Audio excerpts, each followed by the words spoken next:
I'm Elizabeth McDonald, web reporter for GC42. Commissioners are on their way to a Sabbath evening of spiritual practice and prayer after an intense day of working on proposals. They began their formal discussion of the comprehensive review all together, and they divided into 3 commissions to deal with a wide range of other proposals coming before the 42nd General Council. In the area of social justice, social action, commissions decided to direct the General Council Executive and General Secretary to take active steps to encourage the divestment, sale of United Church holdings in the top 200 fossil fuel companies, and to ask the United Church Pension Board to sell its holdings in the gold producer Goldcorp. They decided to call for a federal inquiry into missing and murdered Aboriginal women and to encourage congregations to remember these women annually. And they called on church leaders and members to advocate for an end to solitary confinement in Canadian prisons and to promote a national child well-being index. In church-focused areas, commissions have approved implementation of the candidacy pathway that has been tested and piloted in 3 conferences already. They referred the proposed competency-based approach to preparation for ministry back to the General Council Executive to do more work and to bring a recommendation to the 43rd General Council. They directed the church to study the meaning of membership and again to bring a recommendation to the 43rd General Council. And they authorized full members of congregations to allow adherents to vote on all matters, spiritual as well as financial and administrative. This will require a remit too of all presbyteries to test the will of the court. Commission proposals not dealt with on Tuesday have been referred to the General Council Executive to deal with this fall. Like General Council itself, commissions have become increasingly technical. Each commission had a sound system so that commissioners could hear each other, a digital projection system so they could see the business before them, a clicker system so that they could vote quickly, and a wide range of personal electronic devices. And on top of all of this technology, paper and pen as well. For more information on the work done by commissions today and other General Council news, go to gc42.ca.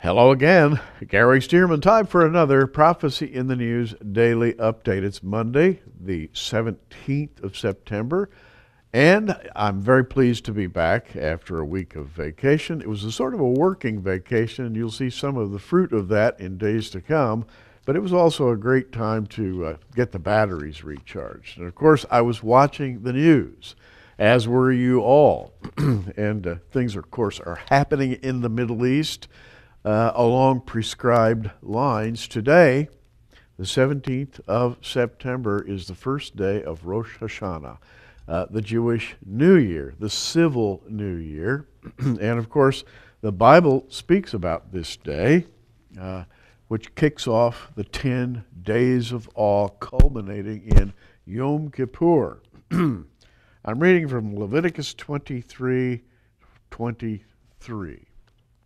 And the Lord spake unto Moses, saying, Speak unto the children of Israel, saying, In the 7th month, in the first day of the month, you shall have a Sabbath, a memorial of blowing of trumpets, and holy convocation. You shall do no servile work therein, but you shall offer an offering made by fire unto the Lord. Now, we have Rosh Hashanah.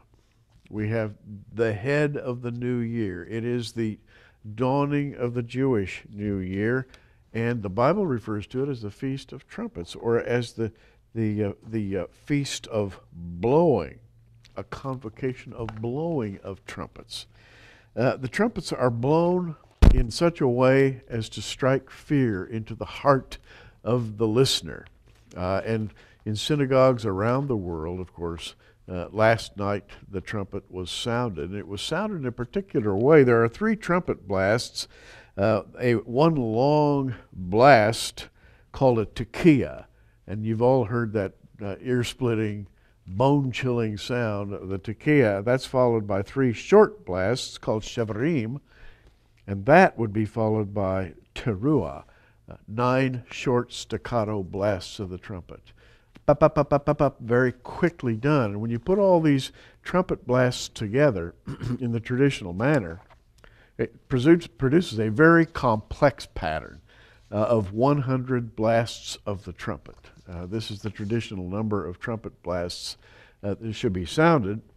And the result is to strike fear and awe into the heart of every listener. Of course, these are the days of awe. They are the days of consideration. They are the days when the world looks at judgment, because the entire Old Testament is built around the prophetic premise of the day of the Lord, the coming judgment. And so you have in the civil new year of the Jews, Judgment Day coming, in that incredible blast of the trumpet. The traditional liturgy of the Festival of Trumpets is built around the opening of the books of life in judgment. And so we have the theme of Judgment Day. Some of the greetings that Jews give to each other on this day would be a good year to you, Shana Tova, or Lashana Tovatika Tevu, may you be inscribed for a good year, and the implication is maybe you be inscribed for a good year in the book of life. Or they might say, Lashana Tova Mechta Tikatevu, may you be inscribed for a good and a sweet year. Greetings to this effect are given from one Jew to another. But don't miss the idea of the book of life, because the book of life is intimately associated with Judgment Day. And so what we have today is the sound of the trumpet in all the synagogues of the world, reminding the Jews that Judgment Day could come at any time, but might come even today. And given what's happening right now in the Middle East, and we don't have too much time to go into the details, we'll do that tomorrow and in the days following in this week. We have an armada of warships gathering in the Persian Gulf at this time. Now, the Persian Gulf, at the northern end of the Persian Gulf, you find Iraq and Kuwait and Bahrain. And then as you come south, you come through Riyadh and Qatar and the United Arab Emirates and Oman. All of these oil-producing countries lie around the Persian Gulf.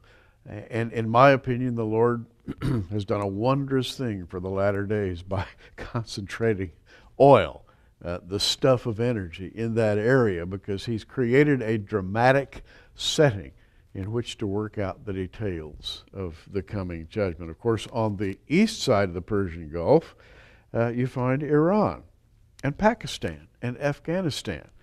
And so you have Iran, Pakistan, Afghanistan to the north, Iraq, and then Saudi Arabia and all the countries of Saudi Arabia lying on the west side of the Persian Gulf, and then a 21-mile inlet to the Persian Gulf, which is called the Strait of Hormuz, is being zealously guarded by carrier task force groups, nuclear submarines, guided missile cruisers, Air Force jets.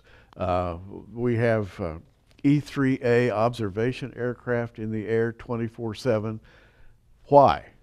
Well, for this very simple reason, that Benjamin Netanyahu has said that Iran is very, very close to developing its nuclear capability. And he has also said that we must nip that in the bud, and we only have perhaps as few as 30 days to do it in order to stop Iran from the final completion of its nuclear arsenal. and words to the effect that if we allow this to go on much longer, even Israel won't be able to stop Iran, because they will be so well fortified that they'll be able to resist any attack. And so you have Benjamin Netanyahu making sounds like Israel wants to invade Iran. You have the Iranian situation, in which they are going full speed ahead to develop their nuclear weapons, and between them, the Persian Gulf and this massive armada that's being built up and fortified even as we speak, day by day by day. More firepower in the Persian Gulf than was dreamed of in the entirety of World War II. And it could go off in a millisecond. And so we consider the first day of Rosh Hashanah, the Jewish New Year, the time of considering judgment, the time of considering the coming day of the Lord, the days of awe, culminating in Yom Kippur, the holiest, the most sacred day of the Jewish calendar. And it corresponds, of course, to the coming of the Lord, when he shall come and every eye shall see him, and they will bow down before him. And it will be a time of recognition at last of the millennia of having ignored the open and the honest truth that the Lord is alive and well and doing work in the world. And one day every eye shall see him. So on this Rosh Hashanah, with things happening as they are in the Mideast, not only in the Persian Gulf, but of course in Benghazi, in Libya, and among the Muslim Brotherhood in Egypt and other places, and of course in Syria, as all of these flashpoints develop day by day, we stand here on the first day of Rosh Hashanah, and we say, even so, come soon, Lord Jesus. It's good to be back. See you tomorrow. Keep looking up. I'm Gary Stearman.